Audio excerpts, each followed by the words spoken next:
ప్రభునందు ప్రియమైన దేవుని బిడ్డలారా, ఈ యొక్క దినమున దేవుని యొక్క మహాకృపను బట్టి ఈ యొక్క దినాన దేవుని యొక్క మాటలను వినడానికి చేరి కూడి వచ్చిన అందరికీ క్రీస్తు నామమున వందనాలు తెలియజేస్తున్నాను. ప్రభునందు ప్రియులారా, ఈ యొక్క దినాన పరిశుద్ధ గ్రంథంలో నుండి ఒక చక్కటి విషయాన్ని గురించి మనం ధ్యానం చేద్దాం. ఈరోజు మనం ధ్యానం చేయబోయే ముఖ్యాంశము ఆశ తెచ్చిన అపాయము. మాట్లాడదడమా? ఆశ తెచ్చిన అపాయము. ప్రభునందు ప్రియులారా, ఆశ. ఎందుకంటే ఎప్పుడైనా మనం ఆశపడ్డామనుకో, ఆ ఆశ అనేది మనకు ఉపయోగకరమైనదా నిరుపయోగకరమైనదా? మనం ఒక దానిపైన ఆశపడ్డామనుకో, ఆ ఆశ మీరు అనుకోండి, మనకు ప్రయోజనాన్ని చేకూర్చేదా నిష్ప్రయోజనాన్ని చేకూర్చేదా? మనకు దాని నుండి లాభం ఉన్నదా నష్టం ఉన్నదా అని మనం ఆలోచించాలి. మనం ఏం చేస్తామంటే కొన్ని ఆశపడతాం. ఆశపడినవి కొన్ని తప్పకుండా ఏం చేయాలి తెలుసా? తప్పకుండా అనుభవించాలి అనుకుంటాం. కానీ కొన్నిటిని మాత్రం ఆశపడతాం కానీ మనం అనుభవించలేం. ఏం చేయలేం? అనుభవించలేం. సపోజ్ ఉదాహరణ, మనం మాంసం తినాలనే ఆశ ఉంది. మాంసం తినాలనే ఆశ ఉన్నప్పుడు మనం ఏం చేస్తాం? వెంటనే అర్జెంటుగా తీసుకొని మనం తయారు చేసుకొని తింటాం. బిర్యానీ తినాలనే ఆశ ఉంది. ఏదండి? బిర్యానీ తినాలని ఆశ ఉంది, వెంటనే తీసుకొని వస్తాం, తింటాం. అదేవిధంగా మనం భూమి మీద ఉన్నాయి కదా ఆశలు అనేవి. గమనించారా? ఆశలు అనేవి కొన్ని మనకు సంతృప్తిని కలిగిస్తాయి. వెనక లేచిపోండి మీరు, మీ ముగ్గులై.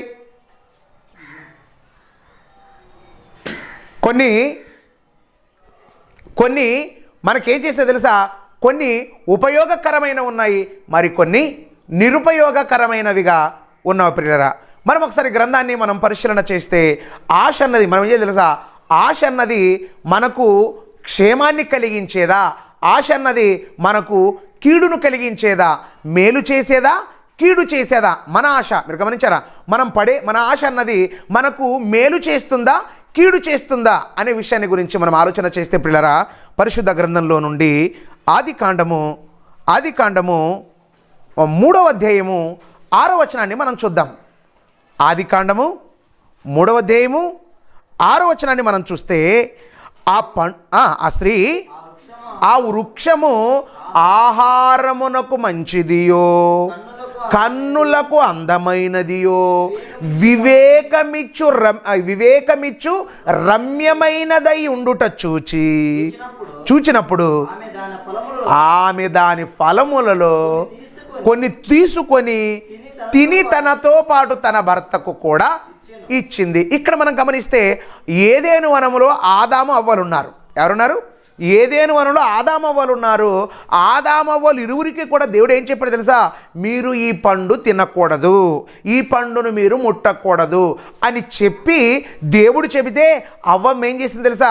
ప్రతిరోజు ఆ పండునే చూస్తుంది. ఏం చేస్తుంది? ప్రతిరోజు పండును చూసి పండుపైన ఆశ పెంచుకుంది, పండును చూసి పండుపైన ఆశ పెంచుకుంది, పండును చూస్తుంది, ఆశ పెంచుకుంది, పండును చూస్తుంది, ఆశ పెంచుకొని చివరికి ఏం చేసింది తెలుసా? ఆ పండును చేసింది తెలుసా? ఆ వృక్ష ఫలము ఆహారమునకు మంచిదియో అని మనకుంటే తెలుసా?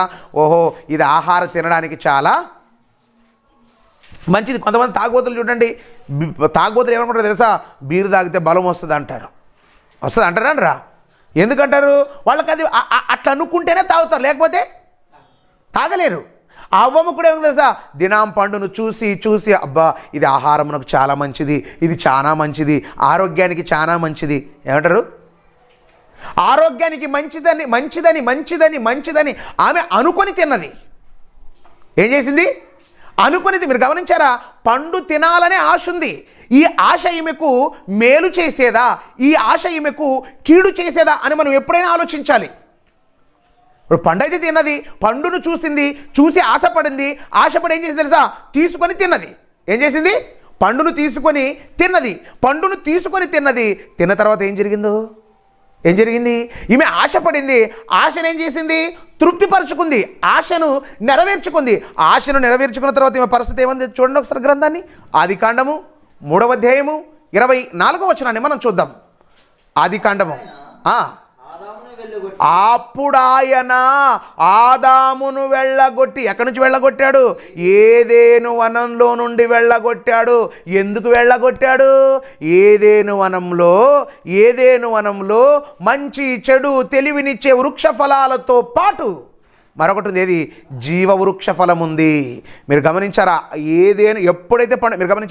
ఎప్పుడైతే పండు తిన్నారో, పండు తిన్న వెంటనే దేవుడు ఏం చేశాడు? వాళ్ళని ఏదేను వనం నుండి వెళ్ళగొట్టేశాడు. ఏం చేశాడు? వెళ్ళగొట్టాడు. మనం గమనిస్తే ప్రియులారా, ఏదేను వనంలో నుండి వెళ్ళగొట్టడానికి కారణం ఏంటి? ఆశ. ఏది? వారు ఆయన వారిని ఏదేను వనంలో నుండి వెళ్ళగొట్టి ఏదేను తోటకు తూర్పు దిక్కున కెరూబులను, జీవవృక్షమునకు పోవు మార్గమున కాచుటకును ఇటు అటు తిరుగు ఖడ్గజ్వాలను నిలవబెట్టాడు. ఇక్కడ మనం గమనిస్తే ప్రియులారా, అక్కడ ఎవరు వెళ్ళకూడదు. ఏదేను వనంలో గమనించారా? ఏదేను వనంలో ఆదామవ్వలు ఏదేను వనం నుండి బయటికి గెంటి వేయబడడానికి కారణం ఏంటి? అదే మీరు గాడిద గుద్ది మీకు తెలిసింది అంతే. పండు తినడానికి కారణం ఏంటి తెలుసా? ఆశ. ఏది?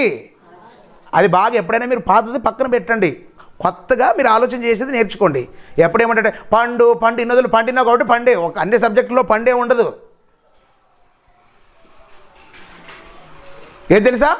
ఆశ ఏం చేసింది? పండును చూసింది, ఈమె ఆశపడింది. ఆశపడి తెంచుకొని తిన్నది, ఆశను తీర్చుకున్నది. ఆశను తీర్చుకున్న తర్వాత ఏం జరిగింది?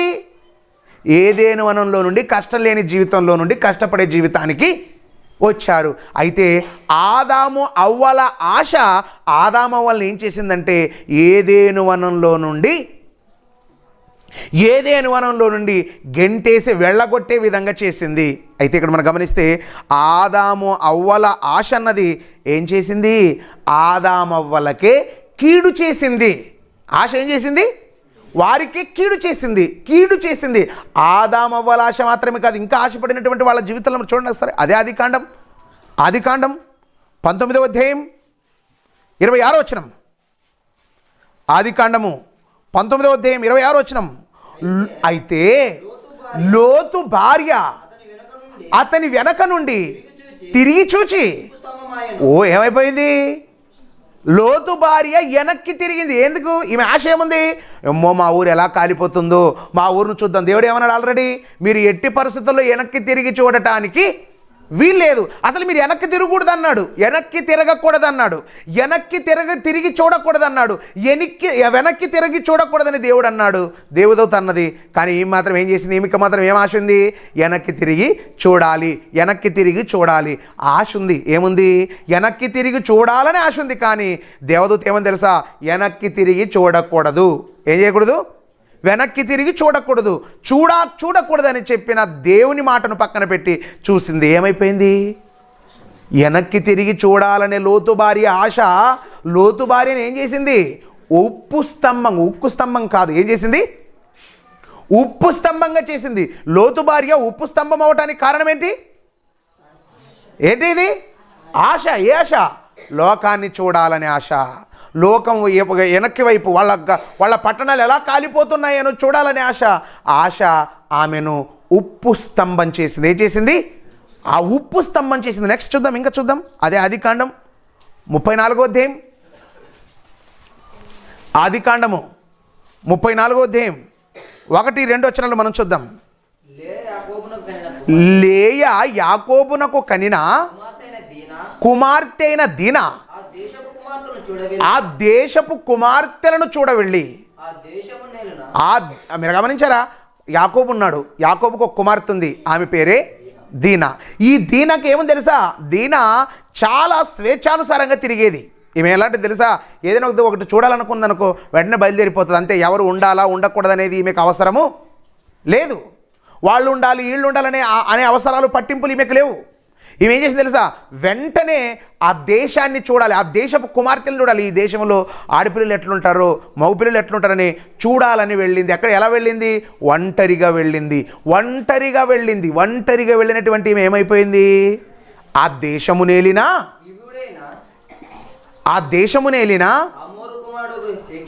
అహామోరు కుమారుడగు శెకెము ఆమెను చూచి ఆమెను పట్టుకొని ఆమెతో కూడా శయనించెను. ఏం చేశాడు? ఈమె ఒంటరిగా బయలుదేరింది. ఎవరైనా ఉన్నారా లేదని వెనక ముందు చూసుకోలేదు. ఈమెకు ఆశ అయితే ఉంది, ఈ దేశపు కుమార్తెలను చూడాలని ఆశ ఉంది. కానీ ఆశతో పాటు ఏముండాలి తెలుసా? నేను ఒక స్త్రీని కదా, నేను ఒక మహిళను కదా, నా వెనకాల ఎవరైనా ఉండాలి కదా అనే ఆలోచన ఈమెకు లేదు. ఈమె ఏం చేసింది? వెంటనే ఆ దేశాన్ని చూడాలని వెళ్ళిపోయింది. ఆ దేశపు ప్రధాని అయినటువంటి అతని కొడుకు ఈమె పైన ఏం చేశాడు? మోహించాడు. ఈమె పైన మనసు పెట్టుకున్నాడు. ఒంటరిగా దొరికింది. ఏం చేశాడు? ఆమెను చరిచాడు. ఇంతకు నేను అడుగుతాను, ఎవరు తెలుసా? దీనా చెడిపోవడానికి కారణం ఎవరు? హామోరు కుమారుడా? ఎవరు? ఆశ. ఆశే ఆమె చెడిపోవడానికి కారణమైంది. ఏమైంది? ఆమె చెడిపోవడానికి కారణమైపోయింది. ప్రియులారా, మనం ఆలోచిస్తే, మనం గమనిస్తే, ఆశ అన్నది మనిషిని ఏం చేసింది తెలుసా? ఏదేను వనంలో ఉన్నటువంటి ఆదామవ్వల ఆశ ఆదామవ్వలను ఏం చేసింది? కష్టాలలోనికి నెట్టింది. దేనిలోనికి నెట్టింది? కష్టాలలోనికి నెట్టింది. అదేవిధంగా లోతు భార్య ఆశ లోతుబారిని ఏం చేసింది తెలుసా?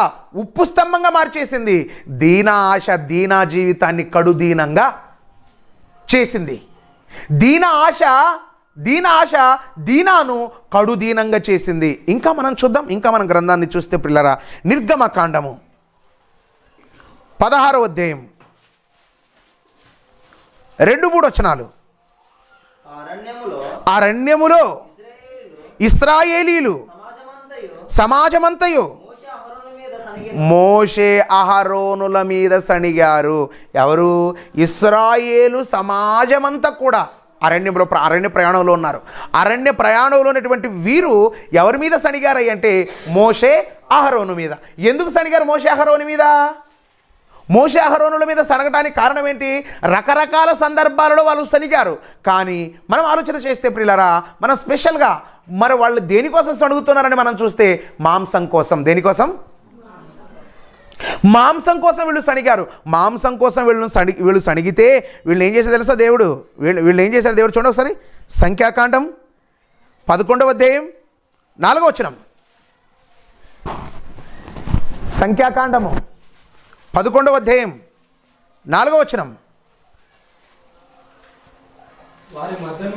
వారి మధ్యనున్న మిశ్రిత జనము మాంసాపేక్ష అధికముగా కనపరిచినందున ఇశ్రాయేలీలను మరలా ఏడ్చి. ఏ ఆశను తెలుసా? అపేక్ష అంటే ఆశ. మాంసం తినాలనే ఆశ. మాంసాపేక్ష అధికముగా కనపరిచారు. ఎవరు? వారే ఇశ్రాయేలీలు. మాంసము తినాలని ఆశ ఉంది. ఏం ఆశ ఉంది? మాంసము తినాలని ఆశ ఉంది. మాంసం తినాలని ఆశ ఉందా? మాంసం కోసం తినాలని ఆశ ఉండటం తప్పులేదు. కానీ మాంసం కోసం ఏం చేశారు వీళ్ళు? ఏం చేశారు? మాంసం కోసం ఏడ్చారు. అంటే ఏడ్చేతంత పిచ్చుంది దీనిపైన. అయితే మాంసం కోసం ఏడిస్తే దేవుడు ఏం చేశాడు చూడండి ఒకసారి. 33-34 వచనాలు. సంఖ్యాకాండం 11వ అధ్యాయం. ఆ మాంసము ఇంకా వారి పండ్ల సందున ఉండగానే అది నమలక మునుపే యెహోవా కోపము జనుల మీద రగులు కొనెను. యెహోవా తెగులు వారిని బహుగా బాధించెను. మాంసాపేక్ష గల వారిని జనులు ఏం తెలుసా? మాంసం ఎవరికైతే మాంసం పిచ్చుందో వాళ్ళందరినీ చంపేశాడు. ఇంకా మాంసం ఎక్కడుంది? పండ్ల సందుల్లోనే ఉంది. ఎక్కడుంది? పండ్ల సందులలోనే ఉంది. పండ్ల సందులలో మాంసం ఉండగానే వారిని దేవుడు ఏం చేసి తెలుసా? చంపేశాడు. మనం గమనిస్తే ప్రియులరా, ఇశ్రాయేలీలు ఇంతమంది చనిపోవడానికి కారణం ఏంటి తెలుసా? వారి యొక్క ఆశ. ఏంటి? వారి యొక్క ఆశ. ఆశ ఏం చేసింది తెలుసా? ఆయుష్ను తుంచేసింది. ఆశ ఏం చేసింది? ఆయుష్ను తుంచేసింది. ఆశ ఏం చేసిందో మీరు ఆలోచించారా? ఆశ కొంతమందికి, అవ్వమ్మకేమో పండు తినాలన్న ఆశ. ఎవరికి? అవ్వమ్మకు పండు తినాలని ఆశ. నెక్స్ట్ లోతు భార్యకేమో వెనక్కి చూడాలని ఆశ. అదేవిధంగా దీనాకేమో లోకాన్ని చూడాలని ఆశ. ఇశ్రాయేలీలకేమో మాంసం తినాలనే ఆశ. ఇశ్రాయేలీలో కొంతమందికి ఇంకేం ఆశ ఉందో చూడండి ఒకసారి. అదే సంఖ్యాకాండము 16వ అధ్యాయం 2వ వచనం.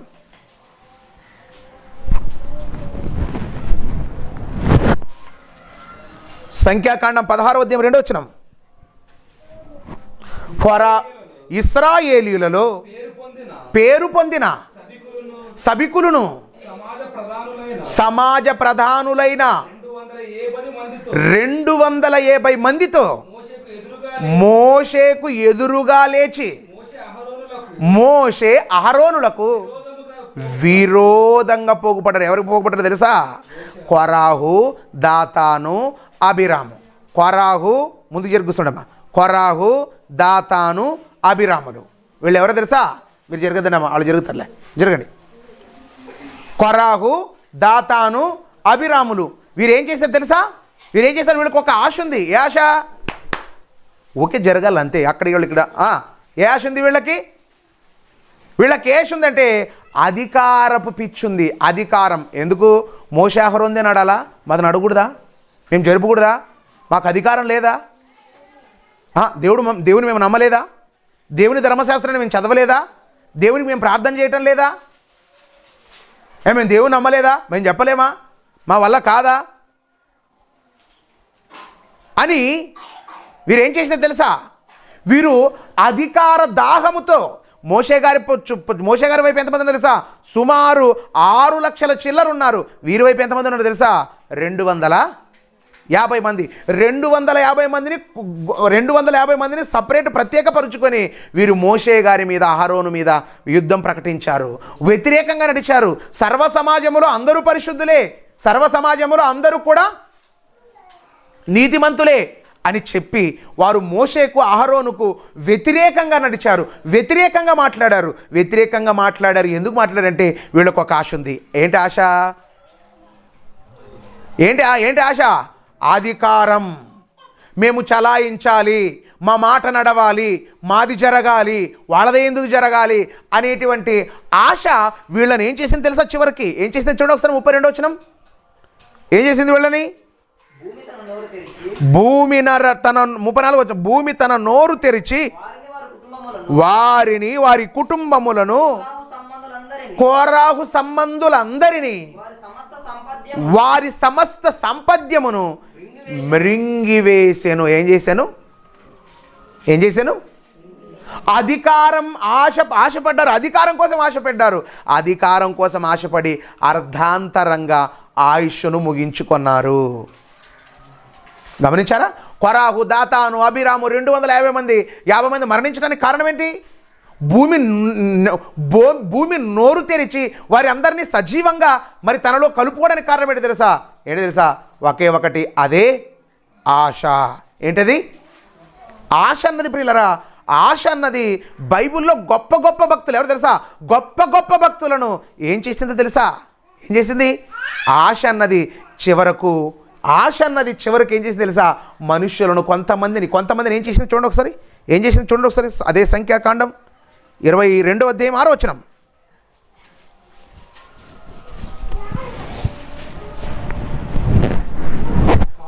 కాబట్టి నువ్వు దయచేసి వచ్చి నా నిమిత్తము ఈ జనాలను శపించుము. వారు నాకంటే బలవంతులు. ఎవరు తెలుసా? బాలాకు రాజు గారు కొంతమందిని పంపించాడు. ఎవరి దగ్గరికి? దైవజనుడైన బిలాము దగ్గరికి. బిలాముకు దేవుడు ఒక చక్కటి వరం ఇచ్చాడు. ఏంటయ్యా ఆ వరం అంటే, ఎవరినైతే శపిస్తారో వాళ్ళకి శాపం వస్తుంది, ఎవరినైతే దీవిస్తాడో వాళ్ళకి దీవెన వస్తుంది. బిలాము శపించిన వారు పాడైపోతారు, బిలాము దీవించిన వారు చక్కగా బాగుంటారు. అయితే ఈ విషయం ఎవరికి తెలిసింది తెలుసా? పక్కనున్న బాలాకు రాజుకు తెలిసింది. బాలాకు రాజుకు తెలిస్తే బాలాకు రాజు వర్తమానం పంపాడు. ఇదిగో బిలాము ఏంటి తెలుసా? నీకు ఒక విషయం చెప్తాను. నా కోసం జనాలను నువ్వు శపించు, నా కొరకు నువ్వు జనాలను శపించంటే బిలాం గారు ఏమన్నారు? ఆ మాటకు బిలాం గారు ఏమన్నారు చూడండి ఒకసారి. 17వ వచనం. వారు బిలామునొద్దకు వచ్చి వాళ్ళు ఏమన్నా తెలుసా, బిలాము దగ్గరకు పంపిస్తే బిలాము గారు ఏమన్నారంటే, వద్దు, నాకు కుదరదు, నేను దేవుని సెలవు లేనిది నేను ఏం కూడా చేయలేను, దేవుని సెలవు ఉండాలి, నాకు దేవుని సెలవు ఉంటేనే నేను ఏదైనా చేయగలను, కానీ దేవుడికి వ్యతిరేకంగా నేను చేయలేను, ప్లీజ్ నన్ను క్షమించండి అన్నాడు. రెండవసారి ఏం చేశాడు, రెండవసారి వాళ్ళకంటే గొప్ప వాళ్ళ రాయబారులను పంపాడు. గొప్ప రాయబారులను పంపి ఏం చెప్తున్నాడు చూడండి ఒకసారి. 17 వచనం, నేను నీకు బహుగా ఘనత కలగజేసేదను, నువ్వు నాతో ఏమి చెప్పుదవు అదే చేస్తా. నీకేం చేసి తెలుసా, ఏమన్నాడు తెలుసా, నేను నీకు ఘనత కలగజేస్తాడు. బాలకరాజు ఏమన్నాడు, నేను నీకేం చేస్తా, ఘనత కలగజేస్తా, నీకు ఘనతను కలగజేస్తా, ఘనతను కలుగజేస్తా అని చెప్పిన వెంటనే ఏం చేశాడు, వారితో పాటు వెళ్ళిపోయాడు. ఘనతను ఆశించాడు. ఎవరు తెలుసా, బిలాము దేన్ని ఆశించాడు, ఘనతను ఆశించాడు. ఘనతను ఆశించి వెంటనే వెళ్ళిపోయాడు. ఘనతను ఆశించి వెళ్ళిపోయిన తర్వాత ఏం జరిగింది, ఆయన దైవ దర్శనాన్నే కోల్పోయాడు. దేన్ని కోల్పోయాడు, దైవ దర్శనాన్నే కోల్పోయాడు. దైవ దర్శనాన్ని కోల్పోవటానికి కారణం ఏంటి, బిలాము గారు దైవ దర్శనాన్ని కోల్పోవడానికి ఏంటి, ఆయనలో ఉన్నది ఒకే ఒకటి, అదే ఆశ. ఏది ఆశ అన్నది, మీరు గమనించారా, ఆశ అన్నది బిలాము గారిని దైవ దర్శనాన్ని కోల్పోయే విధంగా చేసింది. మనం గమనిస్తే ప్రియులారా, ఆశ ఇంకేం చేసింది మీరు ఆలోచించారు. గొప్ప ప్రవక్త బిలాము గారు అంటే సామాన్యమైనోడు కాదు, చాలా పవర్ఫుల్ ప్రవక్త. అలాంటి ప్రవక్త ఏమైపోయాడు, ఆశ అలాంటి ప్రవక్తకి ఏం తెలుసా, అంత గొప్ప వరం ఉన్నటువంటి వ్యక్తి ఆ వరం పనిచేయలేకపోయింది. ఈతనిలో ఎప్పుడైతే స్వార్థం ఏర్పడిందో, నేను గనుడుగా ఎంచబడాలి, నేను గొప్పవాడుగా ఎంచబడాలనేటువంటి స్వార్థం ఇతనిలో ఎప్పుడైతే వచ్చిందో, అప్పుడే వెంటనే ఏమైపోయింది తెలుసా, దేవుడు వాటన్నిటిని కూడా తీసేశాడు. అంటే మనం గమనించారా, ఇతను ఇంత దీనమైన స్థితికి మారిపోవడానికి కారణం ఏంటి తెలుసా, బిలాము అంత దీన స్థితికి జారిపోవడానికి కారణం ఏంటి తెలుసా, ఒకే ఒకటి, అదే ఆశ. అతని ఆశ అన్నది అతన్ని ఏం చేసింది తెలుసా, ఒక దైవజనుడిగా, ఒక దైవ ప్రవక్త ఎప్పుడైనా మీరు గమనించారా, రాబోయే ప్రమాదాన్ని గుర్తించేవాడే ప్రవక్త. అయితే రాబోయే ప్రమాదాన్ని గుర్తించే శక్తి సామర్థ్యాలు ఉన్నటువంటి ప్రవక్తకు చివరికి తన ముందు ఏ ప్రమాదం ఉందో తెలియలేకుండా పోయింది. తన ముందున్న ప్రమాదాన్ని ఎవరు చెప్పారు, గాడిద చెప్పింది. ఏం చేసింది, గాడిద చెప్పిందే, కానీ ఈయనకు మాత్రం అర్థం కాలేదు. కారణం, దేవుడు తనకు ఏదైతే తన ప్రవక్తలకు దర్శనాన్ని ఇచ్చి చెప్పాలనుకున్నవన్నీ ఏం చేసి తెలుసా, తీసేశాడు. అంటే ఒక్క మాటలో చెప్పాలంటే బిలాము గారు ఆశపడ్డారు. అతని ఆశ అన్నది దేవుడికి, అతనికి కీడు చేసింది. ఏంటయ్యా కీడంటే, జరగబోయే ప్రమాదాన్ని అతను తెలుసుకోలేక పోయాడు. కనుక ప్రియులారా, మనం ఇక్కడ గమనించాలి, ఇతని ఆశ ఇతనికి ఏం చేసింది, కీడు చేసింది. మనం గమనించారా, బైబిల్లో ఉన్న భక్తులను మనం ఆలోచిస్తే, ప్రవక్తలు కాదు భక్తులు కూడా మనం చూస్తే, మన గ్రంథాన్ని చూస్తే, యెహోషువ గ్రంథము 7వ అధ్యాయము 21వ వచనం. యెహోషువ గ్రంథము, దోపుడు సొమ్ములో ఒక మంచి సీనారు పై వస్త్రమును, 200 తులాల ఎండిని, 50 తులాల ఎత్తుగల ఒక బంగారు కమ్మిని నేను చూచి వాటిని ఆశించి తీసుకొంటిని. ఏం చేశాడు, ఎవరితను భక్తుడే, ఆకాను గారు ఏం చేసేది తెలుసా, ఎంత, 200 తులముల వెండి, 200 తులాల ఎండి, 200 తులములు. ఒక తులం అంటే 10 గ్రాముల. నాకేమో ఎండి గురించి నాకు తెలియదు. ఎండి ఒక తులం అంటే ఎంతమా, దుడ్లు కాదు, రూపాయి తూకం అంటే 100 గ్రాముల, 100 గ్రాములు కలిసి ఒక తులం అంతే కదా, ఒక తులం. అట్లా తులాలు ఎన్ని, 200 × 50, 200 ఇంటూ 50 ఎంత అవుతుంది? 10,000 తులాల ఎండి చూశాడు. ఎన్ని తులాలు? 10,000. అప్పట్లోన ఒక తులం అంటే ఇప్పుడు ఎంత ఉంటుంది దుడ్లు? 1000 రూపాయలు. అప్పుడు ఒక 200 వేసుకుందాంలే. 50 ఇంటూ 200 ఇంటూ 50 ఎంత? 10,000 రూపాయల ఖరీదు చేసి ఎండు ఉంది. బంగారం ఎంత ఉంది? బంగారం ఎంత ఉంది? 50 తులాలు బంగారం. ఒక్క తులము అప్పుడు ఒక 2,000 వేసుకుందాం. అప్పుడు 2,000 వేసుకుంటే అది ఎంత అవుతుంది? 20,000. 50 తులాలే కదా. 50 ఇంటూ 2 ఎంత అవుతుంది? ఎంత అవుతుంది? 1,00,000 రూపాయలు. ఎంత? 1,00,000. ఇది ఒక 10,000. 1,10,000కి ఏం చేశాడు ఇతను? ఆకాను గారు ఆశపడి తన ఇంట్లో తెచ్చి దాచుకున్నాడు. ఎందుకంటే ఈ దేవుడు అన్నాడు ఇశ్రాయేలుతో చెప్పాడు ఏమన్నా తెలుసా? శపించబడినది ఏది కూడా మీ దగ్గర ఉండకూడదు. ఏం చేయకూడదు? శపించబడినది ఏది తెలుసా? మనది కానిది. ఏది? మనది కానిది అన్యులదు. వాళ్ళు ఎందుకంటే వాళ్ళు చుట్టుపక్కల అంతా అన్య దేశాలను చెరపడుతున్నారు, అన్య దేశాలను జయిస్తూ వెళ్ళిపోతున్నారు, అన్య దేశాలపై యుద్ధాలు చేస్తున్నారు. ఎవరు? యెహోషువ గారి నాయకత్వంలో. మోషే గారు చనిపోతారు. మోషే గారు చనిపోయిన తర్వాత యెహోషువ గారి నాయకత్వంలో యుద్ధాలు చేస్తుంటే యుద్ధంలో ఒకటిసారి, రెండోసారి, మూడోసారి, నాలుగోసారి అపజయం వచ్చింది. ఎందుకు దేవుడా నువ్వు మా మధ్యలో లేవా? ఎందుకు మాకు అపజయం వస్తుంది? ఎందుకు మేము ఓడిపోతున్నాము? ఎందుకు మా సైన్యం ఇంత చనిపోతుంది? కారణం ఏంటంటే, ఒరే నాయనా ఇంతెందుకు ఆలోచన చేస్తున్నావురా? మీలో ఒకడు శపించబడిన దాన్ని మీ దగ్గర పెట్టుకున్నాడంటే అప్పుడు ఏం చేస్తుంది తెలుసా? శపించబడినది మీ దగ్గర ఎవరి దగ్గరైనా ఉందంటే ఎవరు చెప్పరు? అప్పుడు ఏం చేయాలి తెలుసా? ఎవరు చెప్పరు? ఎవరు చెప్పకపోతే అప్పుడు ఏం చేస్తాడు మోషే గారు? 12 గోత్రాల పేర్లు రాస్తాడు. ఏం చేస్తాడు? 12 గోత్రాల పేర్లు రాసి ఏం చేస్తాడు తెలుసా? చీట్లు వేస్తాడు. వాటిని 12 గోత్రాల పేరు రాసి ఎవరి పేరు వస్తుంది?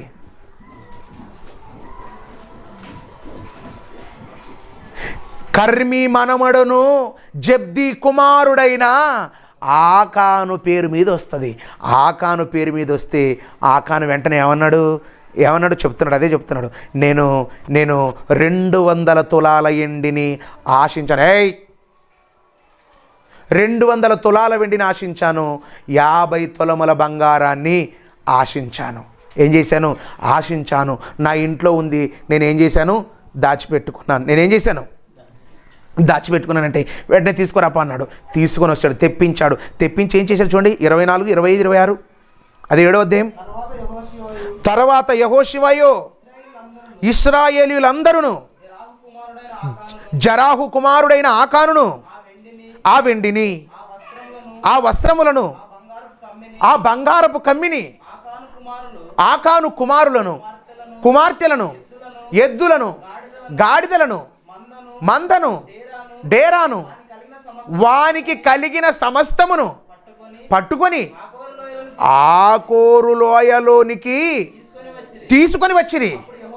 అప్పుడు యెహోషువ నీవేళ మమ్మును బాధపరిచితివి, నేడు యెహోవా నిన్ను బాధపరుచునని ఇశ్రాయేలీయులందరూ వారిని రాళ్లతో కొట్టి చావగొట్టిరి. వారిని రాళ్లతో కొట్టిన తరువాత అగ్ని చేత కాల్చి ఏం చేశారు తెలుసా? రాళ్లతో కొట్టారు, చంపారు. చంపిన తర్వాత మరి ఏం చేశారు? ఎందుకు అగ్ని చేత కాల్చారు? ఎవడైనా ఇశ్రాయేలీలలో ఇలాంటి తప్పు చేయటానికి భయపడాలి.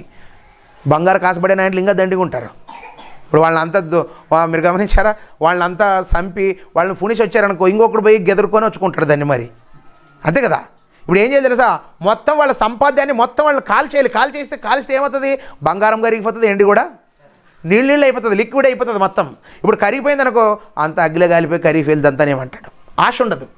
కనుక ప్రియులారా, ఆకాను గారి ఆశ ఆకాను కుటుంబాన్ని సర్వనాశనం చేసింది. ఆకాను గారి యొక్క సమస్తాన్ని నాశనం చేసింది. ఇక్కడ మనం ఆలోచిస్తే ఆకాను గారి ఆశ ఆకాను గారి కుటుంబాన్ని భూమి మీద లేకుండా చేసింది. ఎవరి ఆశ? ఆకాను గారి ఆశ. నెక్స్ట్ చూద్దాం, ఇంకా చూద్దాం. సమూయేలు మొదటి గ్రంథం సమూయేలు మొదటి గ్రంథం 2వ అధ్యాయం 22వ వచనం.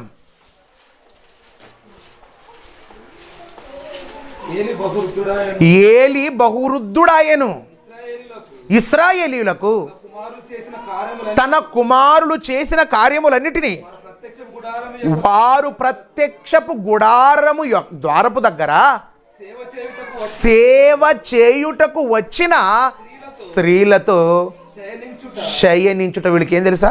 వీళ్ళు ఎవరి కుమారులు? వీళ్ళు దైవజనుడైన ఏలీ గారి కుమారులు, ఏలీ గారి బిడ్డలు. ఏలీ గారి బిడ్డలు ఏం చేస్తున్నారు తెలుసా? ప్రత్యక్షపు గుడారము దగ్గరకు సేవ చేయడానికి వస్తున్నారు. ప్రత్యక్షపు గుడారం దగ్గరకు సేవ చేయడానికి వస్తున్నటువంటి స్త్రీలతో ఏం చేస్తున్నారు వీళ్ళు? చెప్పండి, చేస్తున్నది ఏంటి తెలుసా? వీళ్ళకి ఆశ ఏమని తెలుసా? వీళ్ళు దేవుని సన్నిధిలో ఉన్నారు, దేవుడికి అర్పిస్తున్నారు. కానీ వీళ్ళ మనసులో ఏమని తెలుసా? మేము దేవునికి సేవ చేయాలని ఆశ లేదు, మేము దేవుడు పని చేయాలని ఆశ లేదు, దేవుడికి మేము బలులు అర్పించాలని ఆశ లేదు. వీళ్ళకి ఏం ఆశ తెలుసా? ప్రత్యక్షపు గుడారము దగ్గరకు సేవ చేయటానికి వచ్చినటువంటి స్త్రీలతో వ్యభిచారం చేయటమే. వీరికున్న పని అంత ఏంటి తెలుసా? వీరికున్న పని అంత ఏంటి? కొంతమంది చూడండి, ప్రార్థనకు వస్తారు, ప్రార్థనలో ఉంటారు, ప్రార్థనలో లవ్ లెటర్ ఇస్తారు.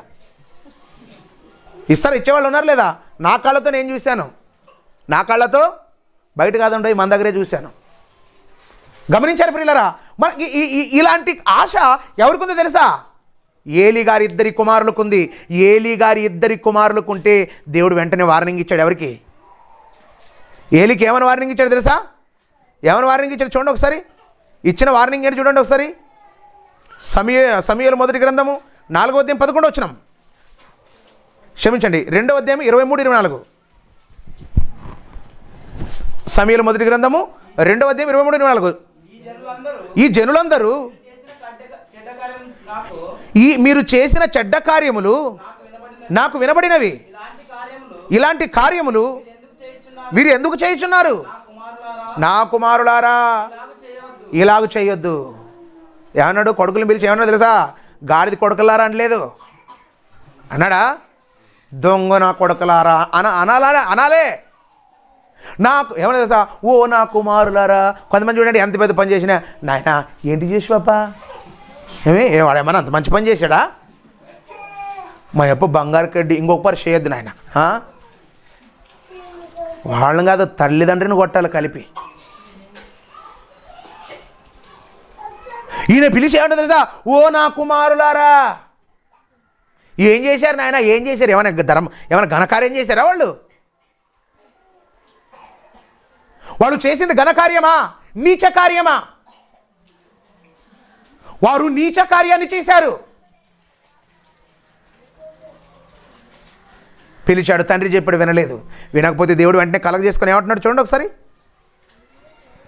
4వ అధ్యాయం 11వ వచనం. దేవుడు అన్నాడు 24వ వచనంలో, దేవుడు ఏమన్నాడు తెలుసా?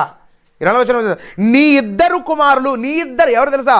యవనస్తులైన నీ ఇద్దరు కుమారులు ఖచ్చితంగా చనిపోతారు త్వరలోనే. నీ ఇంట్లో తెలుసా? నీ కుటుంబంలో దేవుని సన్నిధిలో వ్యభిచారం చేస్తున్నారు. ఎక్కడ తెలుసా? నా సన్నిధిలో వ్యభిచారం చేస్తున్నారు. ఎక్కడ జరగకూడదు తెలుసా? నా సన్నిధిలో ఏదైతే జరగకూడదో అది జరిగిస్తున్నారు నీ కొడుకులు ఇద్దరు. నీ కుటుంబంలో యవనస్తులు నా సన్నిధిని నిలవనివ్వను. ఏలీ, నువ్వు అక్కడే సేవ చేస్తావు, నీ వరకే ఉంటుంది. నీ తర్వాత నీ కుమారులు సత్ప్రవర్తన కలిగిన వారు కారు వాళ్ళు. కాబట్టి వాళ్ళు నేనేం చేస్తాను తెలుసా? నేను త్వరలోనే వాళ్ళు చనిపోతారు. ఏమన్నాడు 24వ వచనంలో? వాళ్ళు త్వరలోనే నీ కుమారులు నేను ఏం చేసి తెలుసా? చంపేస్తా అన్నాడు, చనిపోతారన్నాడు. నీ ఇంట్లో యవనస్తులే ఉండరని చెప్పాడు. కొంతకాలానికి ఏమైపోయింది చూడండి. ఇప్పుడు చూడండి 4వ అధ్యాయం 11వ వచనం. మరియు దేవుని మందసము పట్టబడెను. ఒప్ని ఫినెహాసులను, ఏలీ యొక్క ఇద్దరు కుమారులను హతులైరి. ఏమైపోయారు? మరణించారు. ఏ ఆశ ఉంది వీళ్ళకి? ఆశ ఉన్నది ఏంటి తెలుసా? ఆశ ఏంటిది? వీళ్ళకున్న ఆశ ఏంటి తెలుసా? పరాస్త్రీని, కొంతమంది పరాస్త్రీని చూశారనుకో మోహం చూపే. ఎప్పటికైనా మీరు చూడండి, నా అక్క నా చెల్లి అనేటువంటి భావన ఆలోచన ఉండదు. దేవుడి సన్నిధిలోనైనా మోహమే, బయటికి వెళ్ళినా మోహమే. ఇలా ఉండకూడదు. అలా మోహము చూపులు, మోహముతో ఉన్నటువంటి వీరు ఏమైపోయారు తెలుసా? హతులైపోయారు. ఏలీ ఇద్దరు కుమారులు కూడా హతులైపోయారు, మరణించారు. కారణం, ఎప్పుడైనా చెట్టు మీద ఆకు నేలన పడాలంటే ఇది ఏం చేయాలి? పండాలి. పండితేనే భూమి మీద పడుతుంది. మానవుని కూడా దేవుడు లేపేశాడంటే వాని పాపం పండాలి. వాడి పాపం పండేంత వరకు దేవుడు అలానే వదిలిపెడతాడు. దేవుడు అలానే నిశ్శబ్దంగా ఊరుకునే ఉంటాడు. పండిందా, దేవుడు ఏం చేశాడు? తీసేశాడు. ఏలి కుమారులకు ఆశ ఉంది. ఏం తెలుసా? వ్యభిచారం చెయ్యాలని ఆశ ఉంది. కాబట్టి వారు ఏమైపోయారు తెలుసా? మరణించారు. ఏలి కుమారుల ఆశ ఏం చేసింది? ఏలి కుమారుల ఆశ వారిని ఏం చేసింది తెలుసా? వారిని ఏం చేసింది? భూమి మీద, మీరు గమనించారా? భూమి మీద బ్రతకకుండా చనిపోయే విధంగా చేసింది. నెక్స్ట్ చూద్దాం. సమూయేలు మొదటి గ్రంథం రెండవ గ్రంథం, క్షమించండి, సమూయేలు 2వ గ్రంథం 11వ అధ్యాయం 2వ వచనం. ఒకానొక దినమున ప్రొద్దుగుంకు వేళ దావీదు పడక గది నుండి లేచి రాజునగరి మిద్దె మీద పైనుండి చూచుచుండగా స్నానం చేస్తున్న ఎవరు కనబడ్డారు? ఎవరు? ఏళ్ళ తప్పుడు లేచాడు తిని రాజు. అంతే, రాజు కదా, ఇంకంతే కదా. అతను ఎప్పుడైనా పడుకోవచ్చు, ఎప్పుడైనా లేయచ్చు. రాజు, ఎందుకంటే రాజు అతని. రాజు ఎప్పుడు లేచాడు తెలుసా? మనమందరం పొద్దు పొడిచేటప్పుడు లేస్తాం. ఇతను పొద్దు మునిగేటప్పుడు లేచాడు. రాజు ప్రొద్దు కృంగు వేళ అంటే పొద్దు మునిగే సమయంలో లేచాడు. లేచి ఏం చేసి తెలుసా? తన యొక్క హాల్లో తిరుగుతున్నాడు. పైన అపార్ట్మెంట్లో, తన రాజనగరిలో హాల్లో తిరుగుతున్నాడు. హాల్లో తిరుగుతుంటే ఏం చేశాడు? ఎవరో ఒక స్నానం చేయుచున్న స్త్రీ కనపడింది. స్త్రీ కనపడగానే ఏం చేశాడు? చూశాడు. ఆశ వచ్చింది. ఎందుకంటే చాలా సుందరివతి. ఎవరు? ఆ స్నానం చేస్తున్న స్త్రీ మామూలు కర్రీ ఏమో అట్లా ఏమో కాదమ్మా, చాలా సుందరమైనది, చాలా అందమైన స్త్రీని చూశాడు. ఏమని ఆశపడ్డాడు? నేను అనుభవించాలని ఆశపడ్డాడు. అనుభవించాడు. తప్పు చేశాడు. ఏం చేశాడు తెలుసా? ఆశపడ్డాడు, తప్పు చేశాడు. ఏం చేశాడు తెలుసా? తప్పు చేసి ఆమె భర్తను కూడా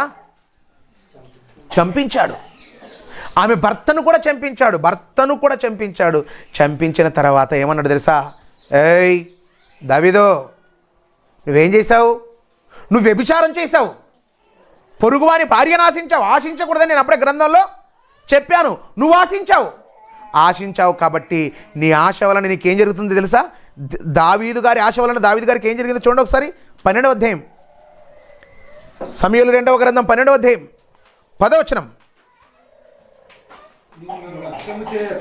నువ్వు నన్ను లక్ష్యము చేయక హిత్తీయుడగు ఊరియా భార్యను నీకు భార్యగాగునట్లు తీసుకొని ఉన్నందున నీ ఇంటి వారికి సదాకాలం ఏం కలుగును? యుద్ధమే. దావీదు పరిపాలన ఎంత? దావీదు పరిపాలన కాలం ఎంత? 10 ఏండ్ల 12 ఏండ్ల? జగన్ పరిపాలన ఎంత? 5 సంవత్సరాలు. చంద్రబాబు నాయుడు పరిపాలన ఎంత? 20 సంవత్సరాలు. అక్కడ ముందు 3 సార్లు గాలికి పోనే.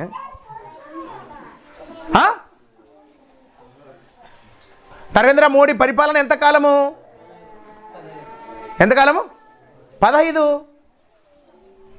5 5 10 10 ఇదొక 10 సంవత్సరాల 3 నెలలు 2 నెలలు 3 నెలలు అవుతుండదు. మరి మిగతాది మరి పరిపాలన, దావీదు పరిపాలన ఎంతకాలం? 40 సంవత్సరాలు పరిపాలించాడు. ఈ 40 సంవత్సరాలు దావీదు కాలమంతా యుద్ధాలే. దావీదు జీవితకాలం మీద మీరు చూసేవరా? ఒక్కొక్క. అందుకే దావీదుకి ఏమైనా తెలుసా? దావీదుకు సౌలుకు 1000, దావీదుకు ఎందుకు 10,000? 10,000 ఎందుకు? ఊకే కత్తి పట్టుకుంటే 10,000 తలలు తెగిపోవాలి. ఎందుకు 10,000 తలలు నరికే విధంగా దేవుడు చేశాడంటే, నువ్వు వ్యభిచారివి. నువ్వేం చేయాలి? వ్యభిచారి అయిన నువ్వు నిత్యం ప్రాణభయంతో బ్రతకాలి. ఏం చేయాలి? ప్రాణభయంతో బిక్కు. మీరు ఆలోచించారా? సౌలు తరిమేటప్పుడు ఎలా ఉన్నాడు తెలుసా? బిక్కుమంటూ అది ఆయన జీవితం అంతా మీరు గమనించారా? అమ్మ మాట్లాడదండి, వెనక గలాట ఎక్కువ ఉండదు.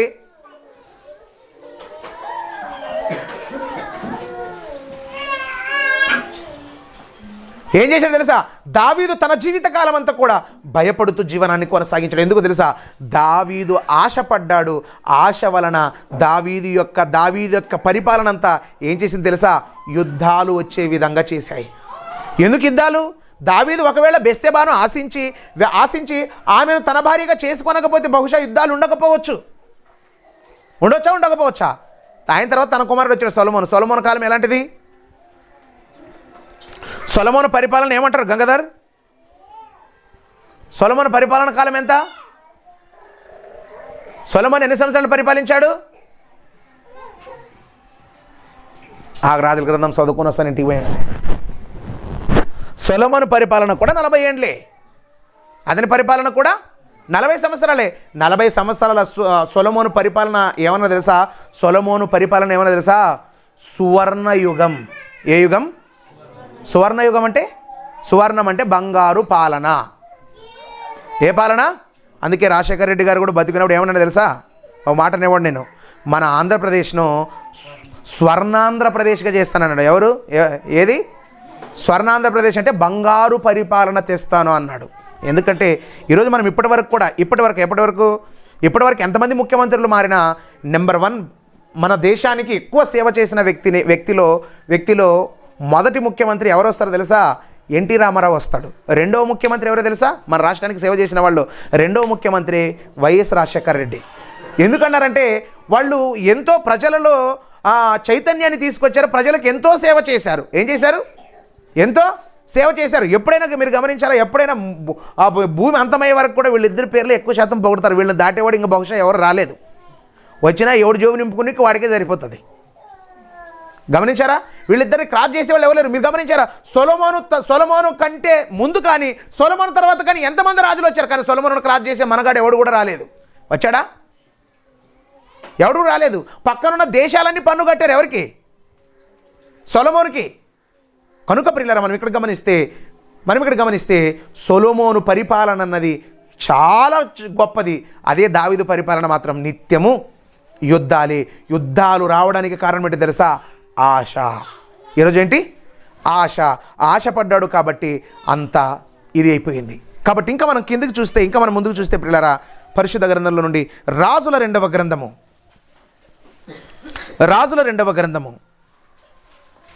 5వ అధ్యాయం 16వ వచనం. రాజుల రెండవ గ్రంథము 5వ అధ్యాయం 16వ వచనం.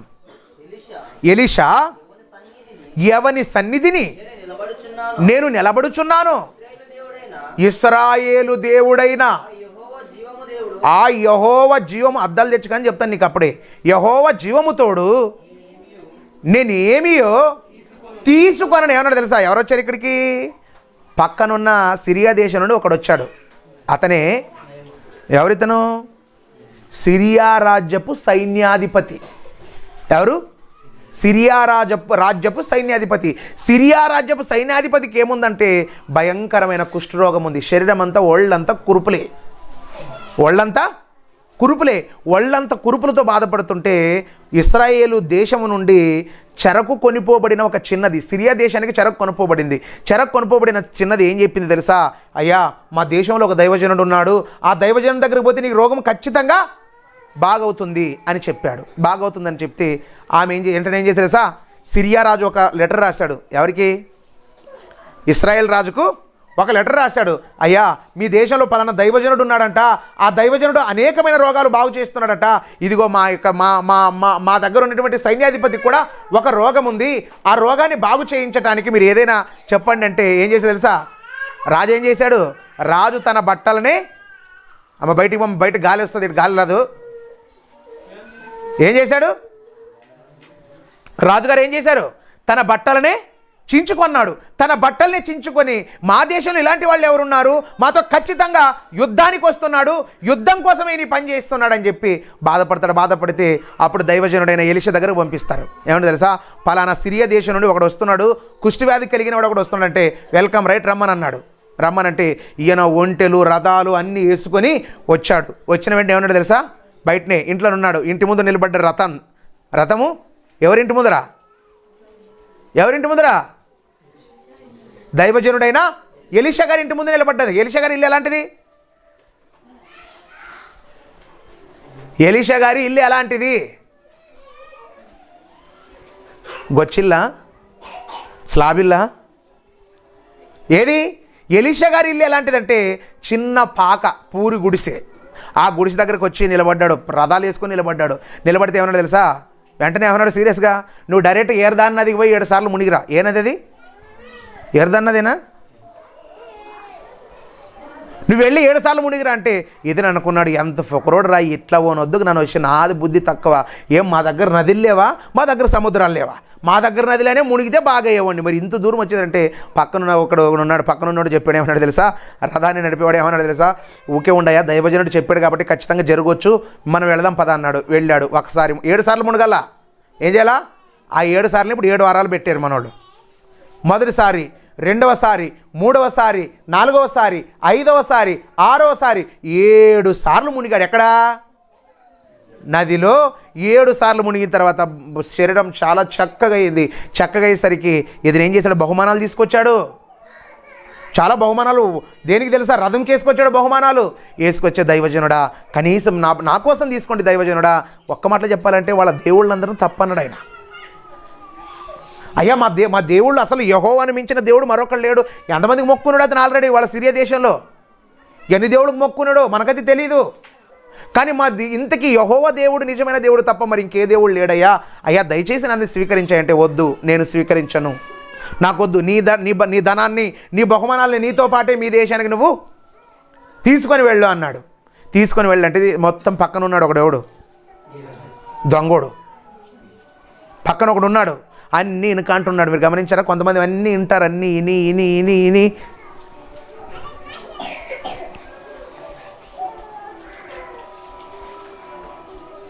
అన్నీ వింటారు. కొంతమంది నయనుకుంటారు కదా, మన సేవకులే ఉంటారు. నేను ఏదానికి ఎట్లా వాడాలా, ఏదానికి ఎట్లా లేదన్నీ చెప్పుకుంటూ ఉంటే అన్నీ వింటారు. ఇని వీళ్ళు ఒక డాక్టర్ అవుతారు. ఆడపోయి ఏమవుతారు? సార్ గ్యాస్ ట్రబుల్ దెండికి పట్టింటే నువ్వు చెప్పింది మనం చేసాం కదా సార్, అసలు బాగా కాలేదు కదా సార్ అదే అని.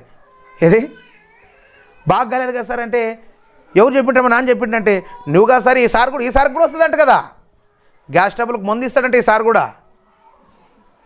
ఏమోనమ్మా తెలియదు. అవు సార్ బాగే కాలేదు సార్, మరి ఎట్లా సార్ అంటే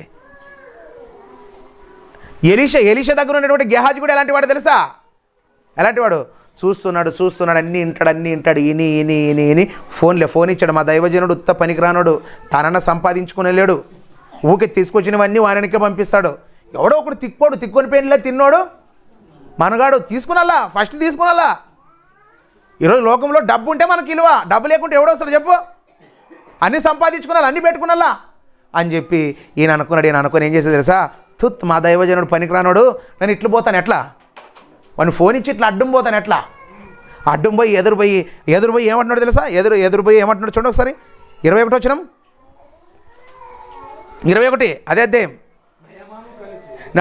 గెహాజీ నయమానును కలిసి కలుసుకొనుటకై పోవచుండగా నయమాను తన వెనుక నుండి పరుగున వచ్చుచున్నాడని చూచి తన రథం మీద నుండి దిగి వాడిని ఎదుర్కొని క్షేమమా.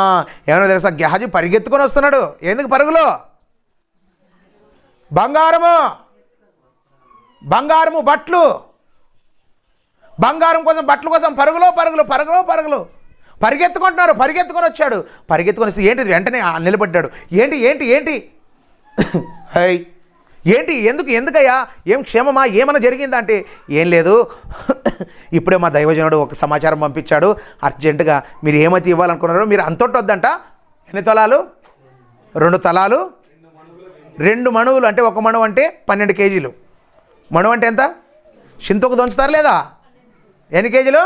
ఒక మణువు 12 కేజీలు. 2 మణువులు అంటే 24 కేజీలే చాలు. ఎందుకంటే అంత మోసకి అవుతుందా లేదు దానికి. 2 మణువులు వద్దప్ప 4 మణువులు తీసుకొని పోన్నాడు ఈయన, సన్నోడు కాదు. ఎవరు? 2 వద్దు 4 మణువులు తీసుకొని పోని చెప్పి 4 మణువులు అంటే 24 మొత్తము 48 కేజీలు. 48 కేజీలు మోపి పంపించాడు. ఎవరికి? బట్టలు 48 కేజీలు ఎండిని మోపి పంపించాడు. పంపించిన తర్వాత ఏం ఎరగని నంగనాచిలాగా వచ్చి ఇంట్లో కూర్చున్నాడు అనమాట. దైవజనుడు అన్నాడు, వెంటనే పిలిచాడు. ఏమన్నాడు తెలుసా? ఏమన్నాడు? 23 వచ్చినాం. అందుకు నయమాను నీకు అనుకూలమైతే 26వ వచనం. అంతటా ఎలీషా వానితో, ఆ మనుషుడు తన రథము దిగి నిన్ను ఎదుర్కొనటకు తిరిగి వచ్చినప్పుడు ఏమన్నారు? ఎక్కడ పోయింటి ఏం చెప్పంటే మనోళ్ళు అంటారు కొంతమంది, మాట్లాడదండి.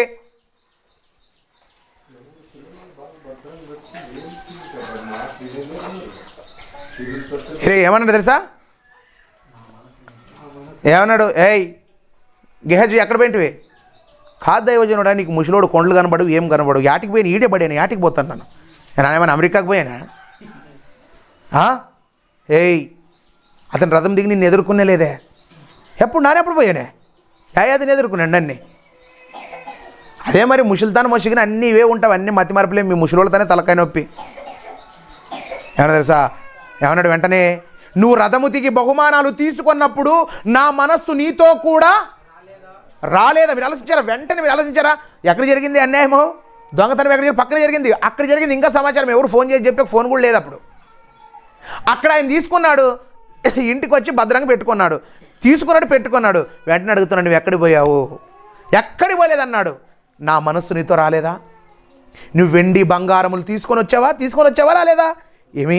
ఎండి బంగారములను, గొర్రెలు ఎండి బంగారములు సంపాదించుకొనుటకు ఇది సమయమా?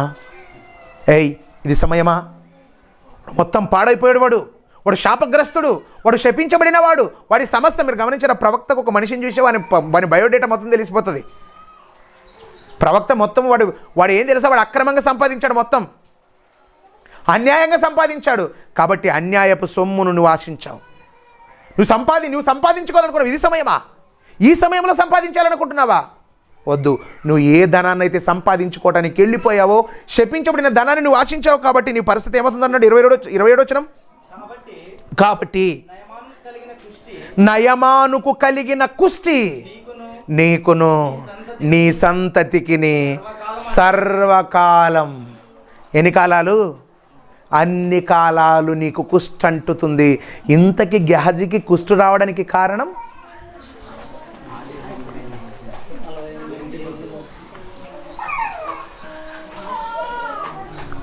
బూదింటి అంటే ఏమంటావు నువ్వు? బూదింటి అంటే ఏమంటావు? తింటే అంటాడు. బ్యాళ్ళు ఫస్ట్ నెళ్ళు ఉడికి పెడితే బ్యాళ్ళేసినాక కారం వేసినాక నెళ్ళు వంపితి, పప్పు రాక్తి, ఒగ్గానేసి, రౌంత్ ఉప్పేసి, ఇట్లా చెప్తావా? బూదింటివి అంటే ఏమేమి తింటివంటే పప్పు, అన్నం. మరి ఇప్పుడు గెహజీకి కుష్ఠరోగం రావడానికి కారణం ఏంటి? బంగారు తెచ్చుకునే, ఆడ దాబెట్టుకునే, ఆడ శాపం వచ్చి అది కాదు. గెహజీకి రోగం రావడానికి కారణమే తెలుసా? గెహజీ గారి యొక్క ఆశ. ఎవరి ఆశ? గెహజీ గారి యొక్క ఆశ. మరొక దగ్గర మనం పరిశీలన చేద్దాం. ఏదేను వనంలో నుండి ఆదామవ్వలు ఏదేను వనంలో గెంటి వేయబడడానికి కారణం ఏంటి? ఆశ. లోతు భార్య ఉప్పు స్తంభం అవ్వడానికి కారణం ఏంటి? ఆశ. దీన తన శీలాన్ని, అంతే కదా, దీన తన శీలాన్ని కోల్పోవడానికి కారణం ఏంటి? చెప్పండి. ఏది? ఆశ. ఇశ్రాయేలీయులు అరణ్య మార్గంలో చనిపోవడానికి కారణం ఏంటి? ఆశ. ఏంటి? ఆశ. అదేవిధంగా బిలాము దైవ దర్శనాన్ని కోల్పోవడానికి కారణం ఏంటి? ఆశ. అదేవిధంగా ఆకాను తన కుటుంబాన్ని సర్వనాశనం చేసుకోవడానికి కారణం ఆశ. ఏలీ కుమారులు మరణించడానికి కారణం ఆశే. అదేవిధంగా దావీదు గారి జీవితకాలం అంతా యుద్ధాలు జరగడానికి కారణం ఏంటి? గెహజీకి కుష్ఠరోగం రావడానికి కారణం ఏంటి? ఆశ అన్నది. మీరు ఆలోచించారా? ఆశ అన్నది మానవుణ్ణి ఏం చేసింది తెలుసా? ఆశ తెచ్చిన అపాయం. ఎవరు తెచ్చినది ఇది? ఆశ తెచ్చిన అపాయం. మీరు ఆలోచించారా? ఆశించిన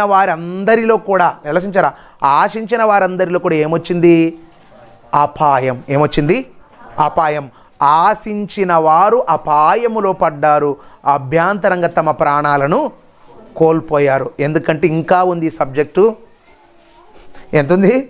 ఇంకా ఉంది సబ్జెక్ట్. ఏమంటే నన్ను ఈ స్పీడ్ కర్ణాటక ఎక్స్ప్రెస్ వచ్చినట్ల మీకు ఎటువంటి విశ్లేషణ, దాని గురించి ఒక్కొక్క విశ్లేషణ ఇవ్వాలంటే అంతే అయిపోతుంది ఇంకా. కాబట్టి తొందరగా వచ్చి ఇంత తొందరగా మీకు చెప్పాను కాబట్టి మీకు అర్థమైంది అని నేను భావిస్తున్నాను. మీరు అర్థం చేసుకోండి మీ ఆశలు ఎలా ఉన్నాయి. ఇప్పుడు ఎవరి ఆశలు? ఆశించిన వారందరూ సర్వనాశనం అయిపోయారు. మరి మీ ఆశలు ఎలా ఉన్నాయి? సంఘంలోనికి వచ్చిన తర్వాత, క్రీస్తులోకి వచ్చిన తర్వాత మీ ఆశలు ఎలా ఉన్నాయో, మీ ఆశలు ఎలా ఉండాలో నెక్స్ట్ వచ్చే ఆదివారం మనము మాట్లాడుకుందాం.